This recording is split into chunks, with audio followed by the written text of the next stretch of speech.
instead of racing into space, we trudged toward it. After Apollo, the space program was scaled back to Skylab, Apollo-Soyuz, and then the Space Shuttle. Fortunately, we never completely deserted space. The International Space Station, ISS, is flying and being maintained, and experiments in materials processing and life sciences are ongoing. The shuttle program ended, although the Russians kept transporting astronauts and cosmonauts to the ISS. Private space transportation companies based in the United States came into the fold to replace the shuttle, and China sent its Yutu-2 rover on an exploratory mission on the far side of the moon. We probably could have reached Mars by now if the United States hadn't lost interest decades ago in space exploration and terminated programs designed to support long missions. But this book is not about regrets. It's about the reality that we are now truly on our way to Mars and need a lot of talent and interest to succeed. We need a whole new generation of people inspired to imagine possibilities and innovate as a result. A little history. Leaving other countries out of the discussion for the moment, we could say that none of the delays or shortfalls were caused by the National Aeronautics and Space Administration, NASA. There's never been a U.S. policy to open the space frontier, and NASA can only do what it's mandated to do.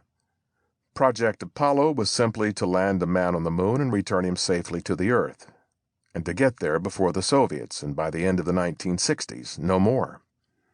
After that, the government faced the problem of the Vietnam War and the Watergate scandal, putting the space program on the back burner. Actually, the U.S. space program started to decline 2 years before Apollo 11 landed on the lunar surface. During the famed race for the moon, many powerful people in Washington felt dread that, should the Soviets reach the moon first, they would claim the entire satellite for their own and put up a military base that could threaten Earth. Members of President Lyndon B. Johnson's administration proposed a treaty banning the ownership and militarization of not only the moon, but also of any celestial body by any country. They brought the treaty to the United Nations. The Treaty on Principles Governing the Activities of States in the Exploration and Use of Outer Space, including the moon and other celestial bodies, became known as the Outer Space Treaty. And it stated that the moon and other planets and asteroids can be used for peaceful purposes only, and that no country can lay ownership to any of these heavenly bodies. In 1967, the treaty was signed by the United States and the then Soviet Union. As of June 2019, 109 countries are parties to the treaty. When it first went into force in October 1967, worldwide fears about a single nation dominating the moon or other celestial bodies were alleviated, and people breathed a sigh of relief. It's likely no coincidence that the original Star Trek television series and its peace-oriented United Federation of Planets debuted in 1966, as the treaty was taking shape. However, the Johnson administration decided to use the bulk of the federal budget for two other purposes, while sacrificing the space program: Johnson's Great Society and the war in Vietnam. During the Nixon administration, Apollo 11 finally reached the moon. From a public relations perspective, Nixon had no choice. Kennedy remained a beloved president who had made an inspiring promise to his fellow Americans.